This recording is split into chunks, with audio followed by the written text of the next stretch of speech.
As we look ahead to the 2023 season, there's a lot to be excited for about Clemson fans. With a talented roster, experienced coaching staff, and a favorable schedule, the Tigers are poised to make a run at the ACC Championship and beyond. As we break down the team's strengths and weaknesses, preview key matchups, and provide in-depth analysis of players and coaches, who will be leading the charge? Whether you're a diehard Clemson fan or just a casual observer of college football, Clemson is on a rise. Ron, what you got? The last two seasons, Clemson hasn't made the playoffs, the college football playoff. The year before, they was 10-3. An 11-2 record in 2022. Swinney's Tigers missed the college football playoff for the second straight season. One of the biggest reasons for them missing the playoffs was because of their offense. Dabo Swinney decided to go another route this season, and he hired Garrett Riley, TCU. And at TCU, he transformed that unit to the nation's ninth-ranked scoring offense at 38.8 points per game. And they led the FBS with 22 plays from scrimmage of 50 yards or more. And just looking at their spring game, I mean, they was playing up tempo. So Dabo was doing it, trying to get the offense back to what it used to be. He had like Trevor Lawrence and all those good quarterbacks. One of the things that's been hurting Clemson too, though, is they haven't had any good receivers. In 2021, Justin Ross, he was their leading receiver. He only had 514 yards. And last season, Antonio Williams only had 600 yards receiving. So Dabo's, he has a favorable schedule, but that offense has got to be clicking in. I like what I saw from the offense in the spring game. If you look at their schedule is very favorable. So they have all their toughest games they get at home. They get Florida State at home on the 23rd of September. They get Notre Dame at home on the 4th of November. They get North Carolina at home on the 18th of November. They have to go to South Carolina and they go to Miami. But they got a good shot. Yeah, with Garrett Riley coming in, he was able to take Max Duggan from being a backup quarterback into a Heisman finalist. So he's only going to benefit from this type of coaching, offensive style. And he was a highly talented and highly recruited coming out of high school, and he had to sit behind DJ. He was loyal. He was too loyal to the quarterback, and I think that's what hurt Clemson in some of these games. So, Ed, you hit a good point. So I was looking at some analytics. It's called OTD, which is the touchdown rate. And that's the percentage of offensive drives that result in a touchdown. The good teams, number 1, USC. 2 was Washington. 3 was Ohio State.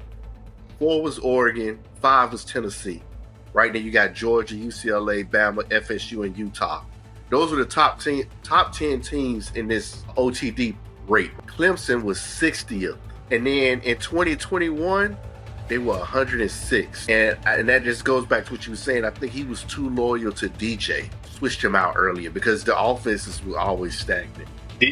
He struggled up until, what was it, last year? It was that Wake Forest game, which was his first breakout game of the year, and I think that was their 5th game in, if I'm not mistaken. It wasn't like game 1 or game 2. I think so too, because if you look back, right, normally teams that are good on third down, they usually have a lot of success scoring. So for you to say that they were 60th is kind of surprising, right? Because on third down conversion, they were 12th in third down conversion in the country. But they were up there with them teams that you mentioned about scoring. Washington, Southern Cal, Florida State, Georgia, UCLA. All those teams were great on third down last year, and they scored a lot of points. So for them to not score as many touchdowns and for them to actually sustain drive, I mean, it's crazy. Right.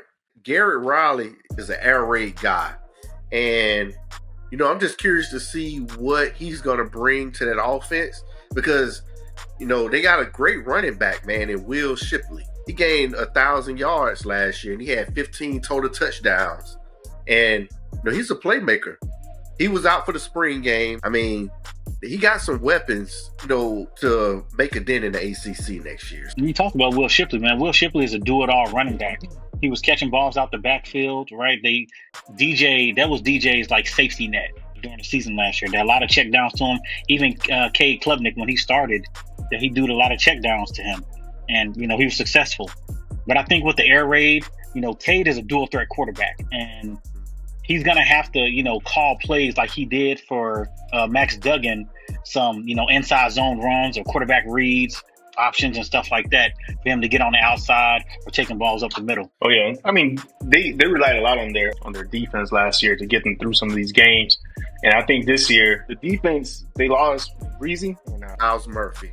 So they lost two big key players, but Clemson has for a couple years now has had a history of having solid defensive line depth and linebacker depth. So we'll see if the offense can complement the defense. They have, like you said, the favorable schedule, and like we were just talking about, if they can draw up some plays for K to mirror some of the stuff that Max did last year, give them a good shot, man. Get into the ACC championship game. Yeah, and I just want to say one thing, what you was talking about with the defense and the defensive lineman, right? The tradition. So they got this freshman, Peter Woods. Dude is a beast, and he was starting with the first team on defense in the spring game, and they already talked about how Dabo is raving about him. And Alabama fans were sick that they didn't get him because he's a dominant interior defensive lineman, and that's what we needed. So I'm curious to see what he's going to do. But if you look back, man, Clemson has a history of getting good D linemen and putting them in the league. But they also got a beast at linebacker too, man. Jeremiah Trotter Jr. Trotter. Yeah, he's a beast, man. He had 92 tackles last year. He led the team in tackles, and he had 6.5 sacks as well. And, his dad played in the NFL, and he's training that way as well. So they're gonna have a great defense. Yeah, I know Dabo's one of those ones that doesn't like to use the transfer portal, right? He'd rather bring players in, develop them, and grow them inside the Clemson program. But I think he's missing out here too. Clemson's an attractive place to go play football, right? Last year, we saw them struggle uncharacteristically for the last 2 years. And that's one thing I think that's, how you set in your old ways and you're actually hurting the team instead of, getting the team better. If he hits that transfer portal, a lot of players would go to Clemson, and he could get talent to play right away and plug some of these holes that he's having issues with. Yeah, I mean, that's just the nature of college football, man. Like, yeah. I understand he wants to, respect the tradition, but you have to adapt and change with the times, right? Or you're going to get left behind. Well, I'm glad y'all brought that up. So RG3, he said that Clemson will shock the nation and be in the run for a national championship this year. What do you guys think? RG3 being bold, but the favorable schedule in outside of Florida State, the ACC, they don't have anybody that's been consistent enough to say, like, okay, watch out for, say, Miami, or watch out for North Carolina. Miami's going to year 2 of the rebuild. North Carolina, we shall see with Drake May. That defense was terrible there. But there's nobody else besides Florida State that could prevent them from getting into the playoffs. Yeah. If he can keep his team healthy, right, and they can get past Florida State, because they got Florida State at home early on, they do have to play Notre Dame, who obviously they're going to be good this year. They have Sam Hartman that transferred from Wake Forest to Notre Dame. So they got a gunslinger at quarterback. So if they are able to get that win against Notre Dame at home, I think they're going to finish the year unscathed, because I'm not really too concerned about South Carolina, or them going to South Carolina in the last game of the year. So hold on now, and I disagree with you, because South Carolina beat them last year. Mm-hmm. Yeah, South Carolina beat them last year, and Spencer Rattler had a game. I'm not saying that Shane Beamer is on the same has his program on the same path as Dabo, but they coming. And like I said, Clemson hasn't been that great, right, on offense. And you got Spencer Rattler coming back for his senior season, and they're playing at South Carolina. They playing at Columbia this year. I think that's going to be a tough game for them. But I think if you go back and look at that game, right, they lost, and DJ only had 99 yards passing. A one-loss Clemson team, South Carolina is going to be a tough, and Notre Dame, they could slip up late in the season. And I had Notre Dame kind of giving them a game because Sam Hartman's familiar with them, being at Wake Forest. Yep. And if I remember correctly, they playing at Clemson. I think they playing at Clemson. They're at Clemson. They do. He's a formidable quarterback. He's going to give them a tough time. Even if they do take a loss, even if they are the ACC champs, I don't see them getting in over USC, who might not lose a game, the Big 12 champ, who might not lose a game, and the SEC going to have somebody in there, obviously Georgia, Bama, whatever happens, and then Michigan, Ohio State. So I don't see them getting in over any of those situations. It would have to take, USC losing 2 games or something like that. I don't know, man. USC, they're going to look at the conference strengths of schedule and all this stuff. And both of them fall kind of in the same, the ACC and the Pac-12 they don't get that love like the SEC does when it comes to strength of schedule and all this stuff, right? So they're going to be, they lost and they had a weaker schedule.